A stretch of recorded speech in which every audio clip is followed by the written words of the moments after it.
Voyons, où est Mac Labrèche?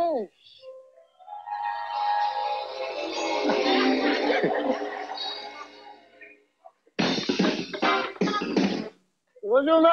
Bonjour, Normand, Comment vas-tu? Ça va très bien, Oui. toi? Oui, ça va très bien Oui, moi-même. on n'a jamais le temps de se parler. Et moi, je voudrais savoir, avant d'enchaîner avec notre chronique de ce soir, est-ce que pour toi, la vie est un combat perpétuel perdu d'avance?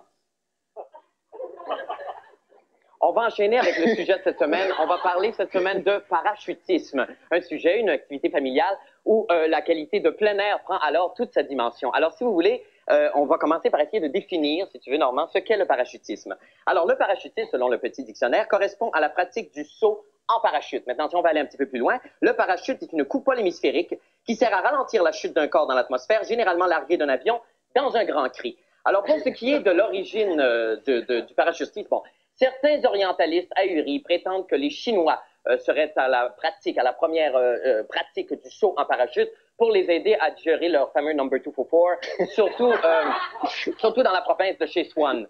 Menteur! Menteur! Certes, il y a un lien de parenté entre le parachute et le parasol qu'on met dans les drinks avec de la fumée, là, que les Chinois mettent, mais les anthropologues sont tous d'accord pour dire que voilà le seul lien de parenté entre les deux appareils. On ne se trompe cependant pas lorsqu'on impute une part de la paternité du parachutisme à Leonardo da Vinci, qui, vers la fin de sa vie, en 1502, dans son livre Codex Atlantico, écrit un passage en italien qui va Ho preso un caffè, ho dormito tutta la mattina e mi sono fagiato parto del Margio del Margolette. Bon, en français, si un homme a un pavillon de toile empesé, dont chaque face a 12 brasses de large et qui soit haut de 12 brasses, il pourra se jeter de quelque hauteur que ce soit sans crainte de danger de se casser la margoulette. Ce qui est extraordinaire dans l'énoncé de Leonardo, c'est qu'en plus de fournir les principes de base du parachutisme, il a permis aussi d'inventer le condom et la housse à toaster.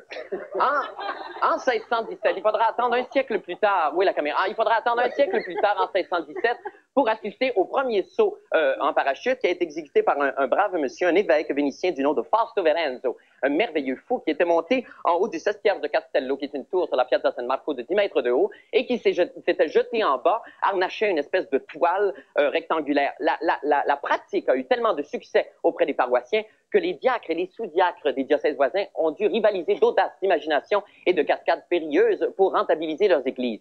On raconte que certains prêtres montaient des taureaux sauvages dans la nef pendant les vêpres le matin et que d'autres organisaient des derbies de démolition de gondoles avant la communion.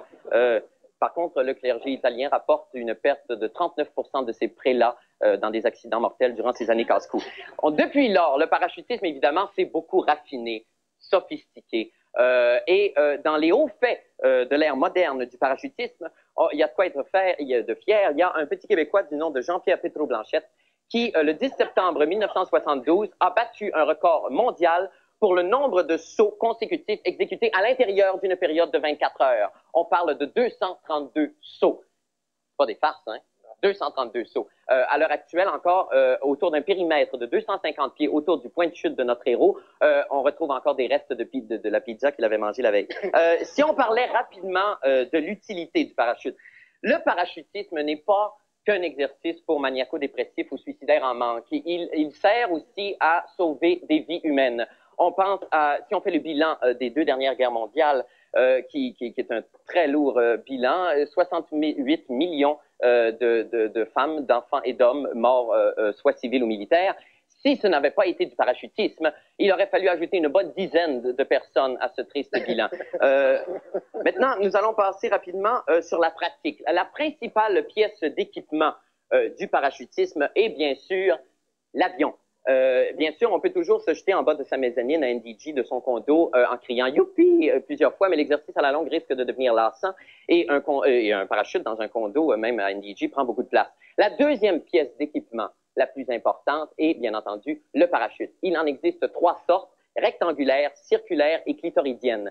Les parachutes qui sont lancés sur le marché sont d'abord testés sur des animaux, surtout en Illinois, aux États-Unis, où, paraît-il, le nombre de piétons écrasés par des vaches est tout à fait spectaculaire.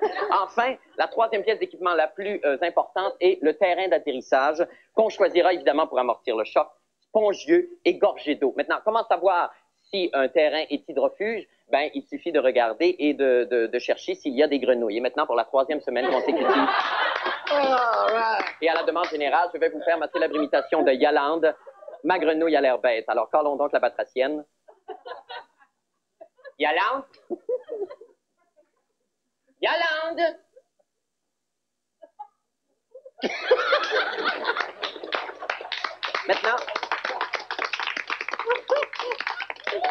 Maintenant, nous allons passer à la pratique, c'est-à-dire au saut du parachutisme. Alors, la première chose, la chose la plus extraordinaire, c'est la montée en avion.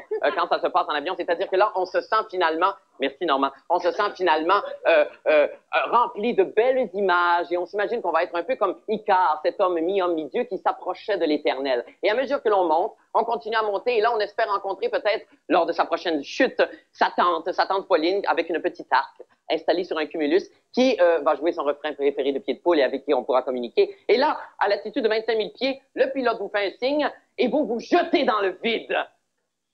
Oh my God!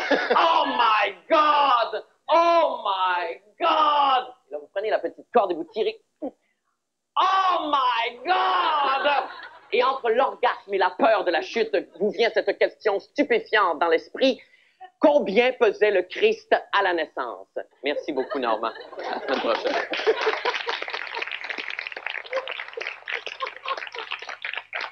Oh my God! Oh my God! On écoute!